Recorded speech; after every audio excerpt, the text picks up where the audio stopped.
జై భారత్. తెలంగాణ నుంచి కర్ణాటక,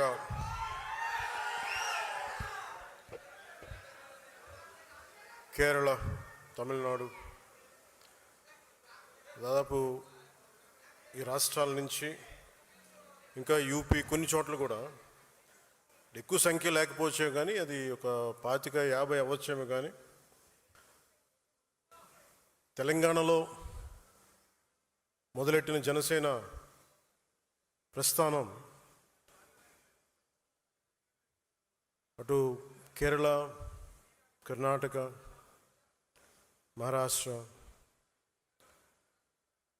మారుమూల మనకి దూరంగా ఉండే రాష్ట్రాల్లో కూడా కనీసం ఒక 50 మంది మేము జనసేన కోసం పనిచేస్తామని యూపీ లాంటి రాష్ట్రం నుంచి కూడా రావడం నాకు నిజంగా చాలా చాలా ఆనందం కలిగించింది. 150 మందితో ప్రారంభించిన తెలంగాణలో ప్రారంభించిన జనసేన ఈరోజు 21 లక్షల పైచిలకు సభ్యులతోటి, ఉద్యమీ సభ్యత్వంతో ఈరోజు ఇక్కడికి మిమ్మల్ని ఈ సందర్భంలో కలవటం నాకు చాలా చాలా ఆనందంగా. ఇందాక రాగానే అడిగాను ఆరోగ్యం ఎలా ఉందని. ఆరోగ్యం బాగుంది. చెప్పాలి కదా నాకు, అంటే ఆరోగ్యం ఎలా ఉంది ఇవన్నీ అంటే కారణాలు ఏంటి అని అంటుండే మన వాళ్ళు ప్రేమతోటి నా భుజాలు లాగేశారు. సో నాకు లాస్ట్ 2-3 ఇయర్స్లో ఏమైందంటే ఎలక్షన్ ముందు నుంచి కూడా 1 ఇయర్ ముందు నుంచి కూడా తిరగటం వల్ల ఒకటి కరోనా టైంలో నాకు ఈ కరోనా రావడం, ఒకటి ఈ లంగ్ ఇన్ఫెక్షన్ పోలేదు, అలా ఉండిపోయింది, అదొకటి. తర్వాత ఈ దుమ్ము ధూళిలో తిరగటం వల్ల అది లోపల ఒక ఈ సైనస్ ప్రాంతాల్లో చాలా కరుడుగా హార్డ్ అయిపోయింది, ఆ డస్ట్ బాల్ అయిపోయింది. అందుకని ఇక్కడ వాచిపోయేది, నాకు అర్థమైంది కదా చాలా కాలం. ఆ తర్వాత ఇంకా ఒక సైడ్ ఒక రోజు సడన్గా ఎడ్జ్ మన ఏమంటుందని ఎక్స్టెండెడ్ విషన్ కనిపించలేదు ఒకరోజు. సో అందుకని అన్ని ప్రోగ్రామ్స్ మన అంజుబాబు గారి భీమవరంలో ప్రోగ్రామ్ ఉన్నా కానీ క్యాన్సిల్ చేసి హైదరాబాద్ తిరిగి రావడానికి దాదాపు 1 నెల పట్టింది రావడానికి. అలాగే మిగతా వచ్చాం కదని చెప్పి ఏంటంటే ఇబ్బందులు ఉన్నాయి అన్నీ చేయించుకుంటే ఈ 2 భుజాల మధ్య కూడా టేర్ వచ్చేసింది.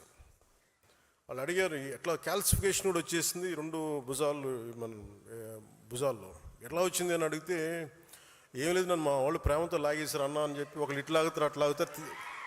అంటే అంతకుమించి నాకు వేరే కారణాలు కనిపించలే. ఎందుకంటే ఒకసారి మధ్యలోకి వెళ్తున్నప్పుడు షేక్ హ్యాండ్ ఇస్తే వదలరు కదా, ఆ లాగటంలో ఎంత బలంగా గుంజుతారంటే కండ తెగిపోయేంత. కాదు మీరు ప్రేమగా కండ తెగొట్టిన పర్లేదు, ప్రేమతో తీసుకుంటాం, ఎందుకంటే హీలింగ్ కూడా మీరే చేస్తారు కాబట్టి. సో ఫర్దర్గా అన్నీ బాగానే ఉన్నాయి. కానీ అలాగే చాలా సందర్భాల్లో కొంచెం వేరంటేరు ఉంటుంది కదా, ఇన్ని జీవితంతో బతికిన తర్వాత ఆ స్పైనల్ ఇష్యూస్ ఉన్నాయి, కంప్రెషన్స్ ఉన్నాయి, ఒక 10-11 కంప్రెషన్స్ ఉన్నాయి, డిస్కంప్రెషన్స్. కాకపోతే నాకున్న బేసిక్గా నాకు కొంచెం ఈ స్పోర్ట్ ట్రైనింగ్ ఉండటం వల్ల నాకు బాడీ తట్టుకోగలదు. అంటే ఎంత బాధ ఉంది, ఎంత పెయిన్ ఉందో నాకే తెలియదు. నా పెయిన్ టాలరెన్స్ చాలా ఎక్కువ. అంటే లోపల తెగిపోయినాగా నాకు అర్థం కాదు, ఏదో ఇబ్బందిగా ఉంది ఇలా అనుకుని వెళ్ళిపోతూ ఉంటాను. తర్వాత టోటల్గా 2.5 ఇంచెస్ ఎలా కదులుతున్నావు అంటారు డాక్టర్స్. సో ప్రస్తుతానికి అన్నీ బాగానే ఉన్నాయి. I'll make sure with all your blessings I'll be all right. నా కోసం ప్రార్థించిన మీ అందరికీ కూడా పేరు పేరున ప్రతి ఒక్కరికి నా ధన్యవాదాలు. మీరు కాకపోతే ఇంకెవరిని ప్రేమిస్తాను నేను. అలాగే దీని తర్వాత అంటే కొంచెం ఒక 4 అంశాల మీద మాట్లాడుతాను. ఒకటి పార్టీ స్ట్రక్చర్ మీద. ఒక పుష్కర కాలం తర్వాత 12 సంవత్సరాలు తర్వాత పార్టీ స్ట్రక్చర్ ఎలా ఉండాలి, ఇది ఇప్పుడు పెట్టుకుంది కాదు. 2007లో ఇందాక మన తెలంగాణ నుంచి వచ్చిన ఇక్కడ మన భైరవ్ భాష సాంబశివుడు మాట్లాడింది. 10వ క్లాస్లో చూసి యూత్ వింగ్లో అప్పుడు ఎలా మాట్లాడానో అన్ని స్ఫూర్తి చెంది ఈరోజు మాట్లాడిన సాంబశివుడి మాటల గురించి చెప్తాను. 2008లో అప్పుడే రాజకీయ ప్రస్థానంలో చాలా స్పష్టతతోటి ఎలా నడపాలి యూత్ వింగ్ అని చెప్పి ఒక స్ట్రక్చర్ పెట్టుకున్నాం, ఎలా ముందుకు తీసుకెళ్ళాలి ఆ రోజున. ఆ స్ట్రక్చర్ని ఒక 12 సంవత్సరాల తర్వాత దాన్ని రియలైజ్ చేయగలిగే అవకాశం నాకు వచ్చింది. సో ఇది అన్ని పార్టీలకు ఎంత ఉంటుందో నాకు తెలియదు, కానీ జనసేన, అందుకే నేను 12 సంవత్సరాలు ఎప్పుడు లూజ్గా వదిలేసాను స్ట్రక్చర్. కాంక్రీట్గా ఫిక్స్డ్గా ఎప్పుడు ప్రయత్నం చేయలేదు. ఎందుకంటే ముందు నలగాలి మనుషులు అనుకున్నాను. మన సిద్ధాంతాన్ని నమ్మిన వాళ్ళు మనతో పాటు ప్రయాణం చేద్దాం అనుకుని నమ్మాలి, వీళ్ళ కోసం నేను ఉండాలనుకున్నాను. ఒక 12 సంవత్సరాల తర్వాత అసలు మిమ్మల్ని జీవితకాలం మేము వదలమని చెప్పిన వాళ్ళందరూ పారిపోయారు, వదిలేసి వెళ్ళిపోయారు. ఎవరు నన్ను వదలలేదంటే నా జన సైనికులు, మా వీర మహిళలు వదలరు. సో మిమ్మల్ని సెంట్రైజ్ చేసే ఈ స్ట్రక్చర్ ఉంది. ఆ స్ట్రక్చర్ గురించి వివరిస్తాను. మూడోది, మీరు బాధ్యతలు వహించబోతున్నారు కాబట్టి మీకు ఐడియాలజీ 7 సిద్ధాంతాలని కొంచెం భారం అవ్వచ్చు వినడానికి, కొంచెం ఓపికగా ఉంటే భవిష్యత్తులో మీరు దీన్ని ముందుకు తీసుకెళ్ళడానికి అవకాశం ఉంటుంది. దాని మీద ఐడియాలజీ గురించి మాట్లాడతాను. అలాగే వే ఫార్వర్డ్, మిగతా రాష్ట్రాలు ఇంత ప్రేమగా వచ్చారు. కర్ణాటక నుంచి సుష్మా శ్రీనివాసన్ గారు వచ్చారు.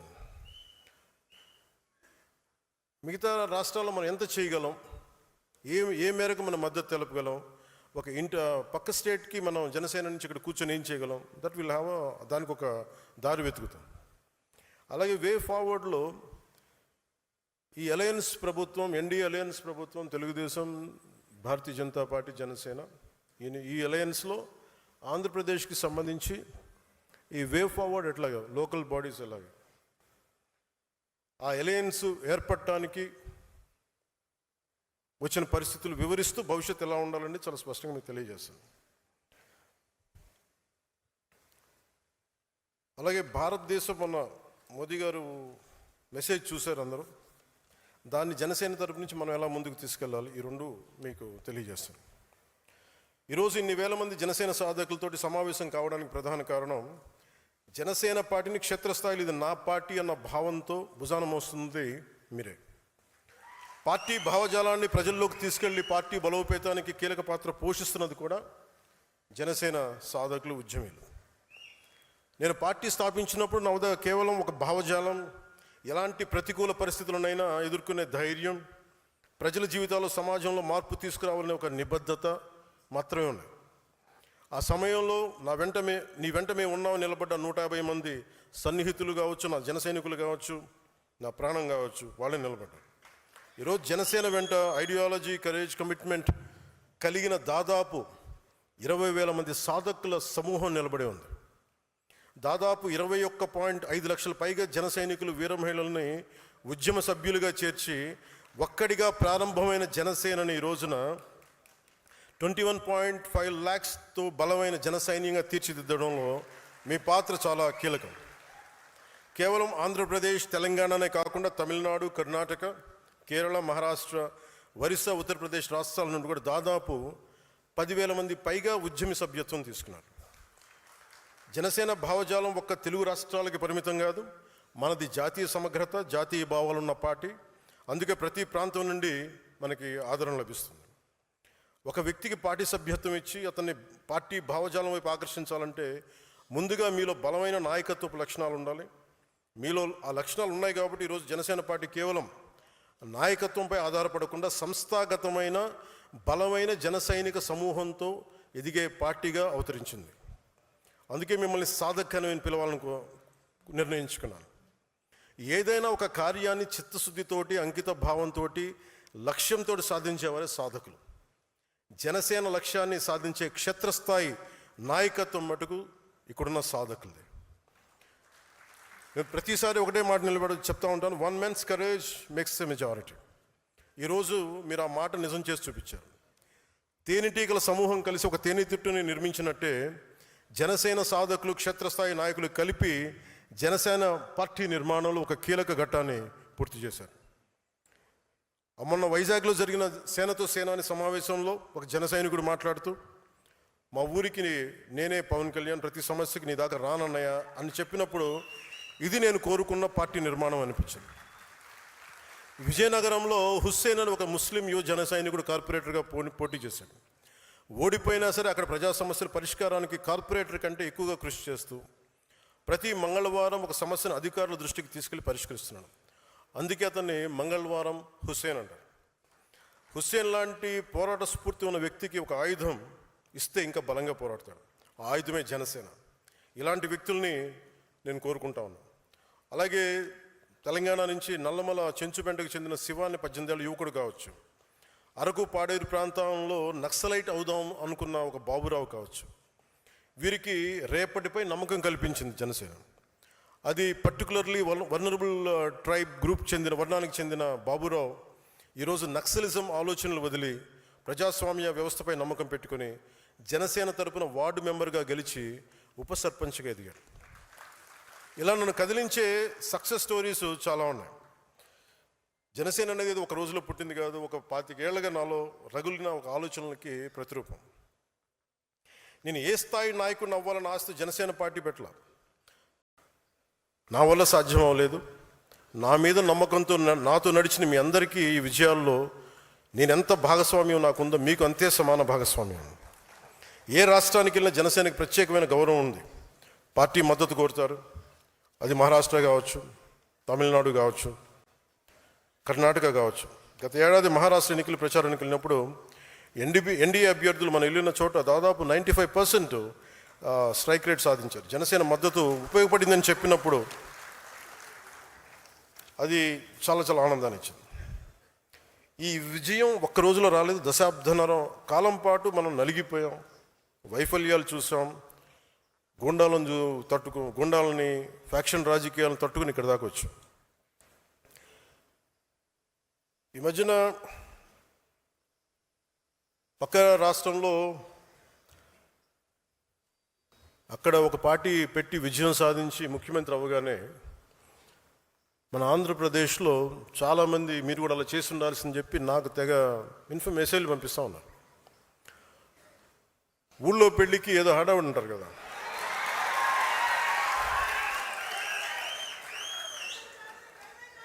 అంటే అంటే ఏంలా ఎలా ఉండదంటే మనకి సందులోనో ఒక పెళ్లి జరుగుతూ ఉంటే మన ఊళ్ళో చిన్నపిల్లలు పరిగెడుతూ ఉంటారు అటు ఇటు, వాళ్ళ ఇంట్లో పెళ్ళి అనుకున్నట్టుగా. అరే ఆంధ్రప్రదేశ్ పరిస్థితులు వేరు. సరే వీళ్ళు చెప్పినట్టుగానే మనం కూర్చొని 2019 నిలబడ్డాం. ఎక్కడ పెట్టారు? 2 చోట్ల ఓడించారు కదా. పోనీ ఎవరైనా నిలబడ్డారు ఆ రోజున నాయకులు అంటే అందరూ పారిపోయారు కదా. సో అందుకని కంపారిజన్ పెట్టకండి. నిజంగా నేను పదవే నాకు ప్రధానం అనుకుంటప్పుడు 2008లోనే యూత్ వింగ్ కాదు ఎంపీగానే పోటీ చేశాను. 2014లో నేను ఎన్డీఏతో అలయన్స్లో ఉన్నప్పుడు నేను మల్కాజ్గిరి నుంచి ఎంపీగా పోటీ చేయాల్సి ఉంది. బట్ నేనేమనుకున్నానంటే, ఎందుకు చెప్తున్నాను ఇదంటే, నేను ఒక పార్టీని నడపాలి, ఇది సమాజంలో మార్పు పట్టుకురావాలంటే నాకు తెలియాలి కదా కష్టం. ఒక కమ్యూనిస్ట్ నాయకులను చూస్తే కింద క్షేత్రస్థాయిలోకి వెళ్ళారు, నలిగారు, దెబ్బలు తిన్నారు. ఒక కాంశీరామ్ దెబ్బలు తిన్నాడు, నలిగారు. ఒక పార్టీని నడపడం ఏదో కూర్చోబెట్టి ఎదిగేయటం వచ్చేయటం పదవిలో కూర్చోవటం కాదు. ఎలా నడపగలం? ఒక సమూహాన్ని నీతో పాటు నడిపించాలని నీకు ఎంత సత్తా ఉండాలి, ఎంత అవగాహన ఉండాలి నీకు. నువ్వు ఆ భావజాలను కట్టుబడి ఉంటావా లేదా అనేది మనకు తెలియాలి. అందుకని ఇవన్నీ నిర్ణయించుకొని ఒక దశాబ్దం నేను నలుగుతానని నిర్ణయించుకున్నాను. అది 2007 నుంచి మొదలుపెట్టిన ప్రయాణం 2014-18 దాకా అలా నడుస్తూనే ఉన్నా. నలిగాను దశాబ్దం. ఆ తర్వాత 2019 చేశాను. ఎంత గెలుస్తానో తెలియదు, ఓడిపోతానో తెలియదు. బట్ అసలు ఐ వాంటెడ్ ఎక్స్పెరిమెంట్. చూద్దాం ఏం జరుగుద్దు. దెబ్బ తినకుండా ఏది రాదు. అదే 2024కి దాని గురించి మళ్ళీ వివరిస్తాను మీకు. అంటే ఇవన్నీ నేను ఒక పార్టీని నడపడానికి ఎంత బలం ఉండాలి, ఎంత భావజాలం ఉండాలి, ఎన్ని కఠినమైన పరిస్థితులు ఎదుర్కొంటే తప్ప నేను నడపలేని పార్టీని. ఈ రోజున అందరూ నన్ను వదిలేసిన నేను పార్టీని చాలా ధైర్యంగా ముందుకు తీసుకెళ్ళగలను. ఆ ధైర్యం నాకు ఈ సుదీర్ఘ పుష్కర కాలం నాకు ప్రయాణం నాకు ఇచ్చింది. నాకు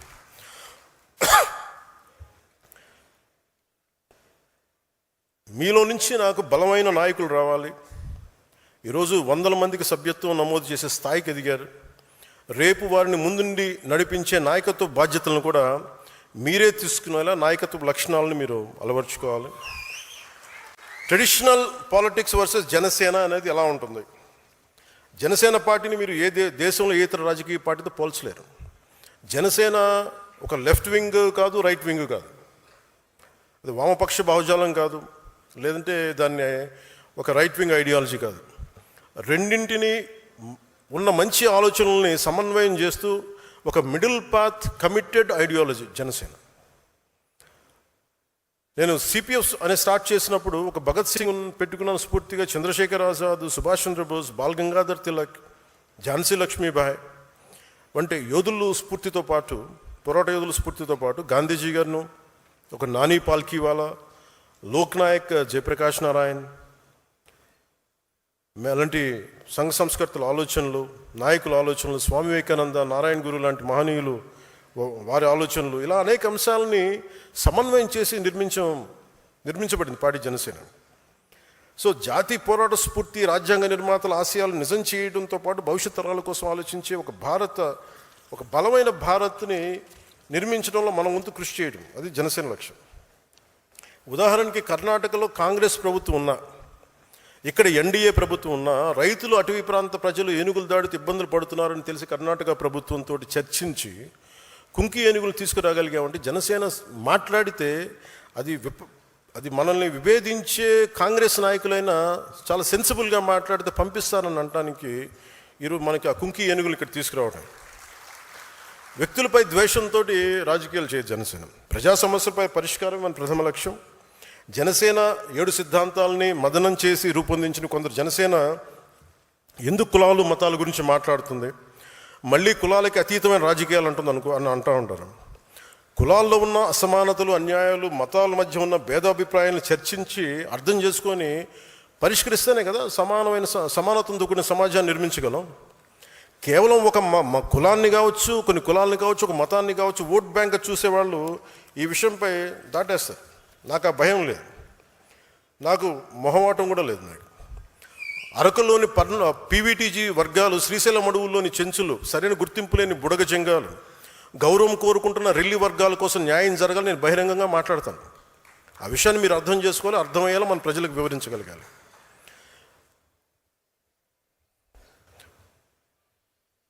క్రియాశీలక సభ్యత్వం ప్రారంభించడానికి కారణం కార్యకర్తలు కేవలం జెండాలు మోయడానికి, సభలో హాజరు కావడానికి, ర్యాలీలు చేయడానికి కాదు.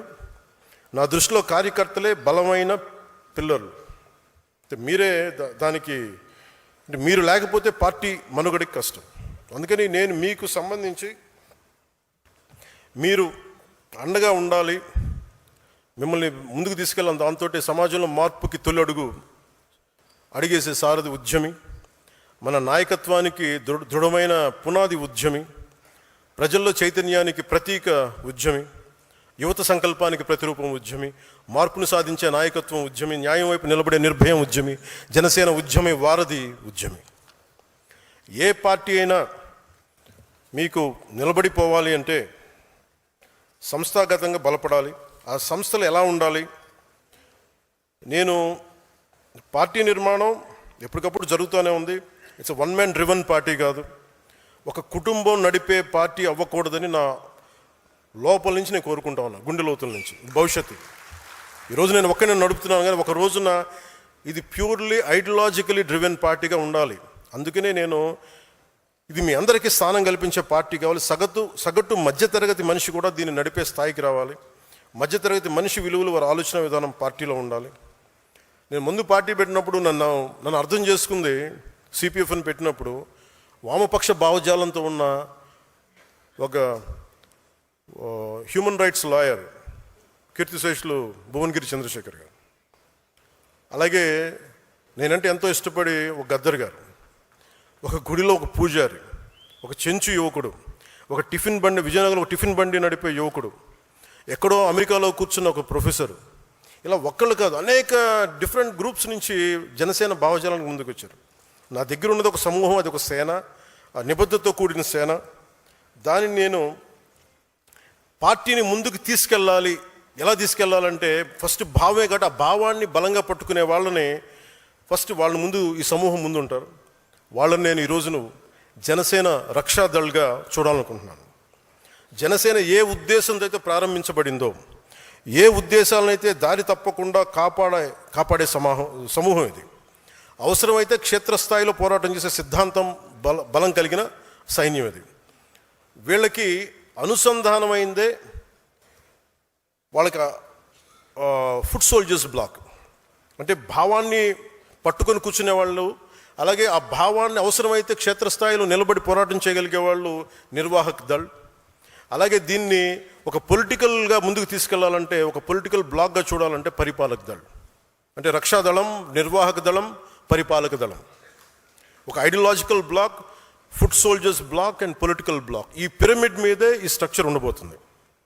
జనసేన భావజాలాన్ని రక్షించే రక్షాదళం, జనసేన ఆలోచనలు క్షేత్రస్థాయిలో అమలు చేసే నిర్వాహక దళం, వీటిని పరిపాలనా వ్యవస్థలోకి తీసుకెళ్లే పరిపాలక దళం.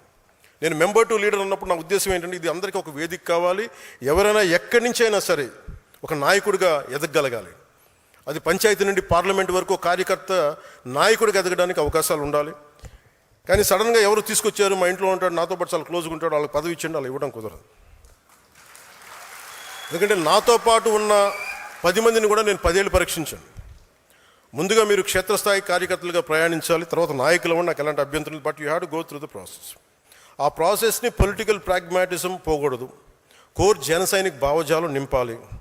చాలామంది నాకు చెప్తూ ఉంటారు, అన్న మీకోసం మేము పనిచేస్తాం, పార్టీ కోసం పనిచేస్తాం, మా పదవులు అవసరం లేదు, మేము క్షేత్రస్థాయి సైనికులుగానే ఉంటాం, కానీ మీలో కెపాసిటీ ఉంటే మీరు ఎదగాలి.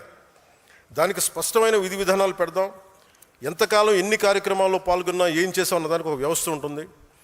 ఈరోజు నేను ఎమ్మెల్యే అయి ఉండొచ్చు, రేపు కాకపోవచ్చు, కానీ మనం ఆర్ఎస్ఎస్ నుంచి నేర్చుకోవాల్సింది, బీజేపీ నుంచి నేర్చుకోవాల్సింది ఒకటి ఉంది. ఐడియాలజికల్ ఒక వింగ్కి, బ్లాక్కి, వాళ్ళ పదవులకు సంబంధం ఉండదు. నేను బిఎల్ సంతోష్ గారిని చూశాను. ఆర్ఎస్ఎస్ని జనరల్ సెక్రటరీగా ఉండి, ఆయన రాజ్యసభ సభ్యుడిగా ఉండి అయిపోగానే మళ్ళీ ఒక కార్యకర్తకి వెళ్ళిపోయారు ఆయన. ఇది నేను ఆర్ఎస్ఎస్లోను బీజేపీలో ఎక్కువ చూస్తూ ఉంటాను. సో ఈరోజు మన జనసేన ఆ స్ఫూర్తిని తీసుకోవాలి. అలాగే పరిపాలక దళంలో మాత్రం మన ఐడియాల నుంచి వచ్చిన వాళ్ళు అయి ఉండొచ్చు, బయట నుంచి వచ్చిన వాళ్ళే ఉండొచ్చు. ఉదాహరణకి మన మనోహర్ గారు ఉన్న కాంగ్రెస్ నుంచి వచ్చారు, కానీ జనసేన కోసం బలంగా పనిచేశారు. వారికి అదే మనం బలమైన గౌరవిస్తాం.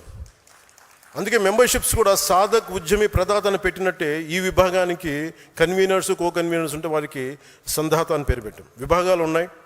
ఝాన్సీ వీర మహిళా విభాగం, Sevadal, legal wing, Shataghni digital regiment, logistics wing, అది ప్రోగ్రామ్ కమిటీస్. ప్రతి విభాగానికి ఒక ఇన్ఛార్జ్ ఉంటారు. ఆ విభాగానికి మనం పెట్టే పేరు సంధాత.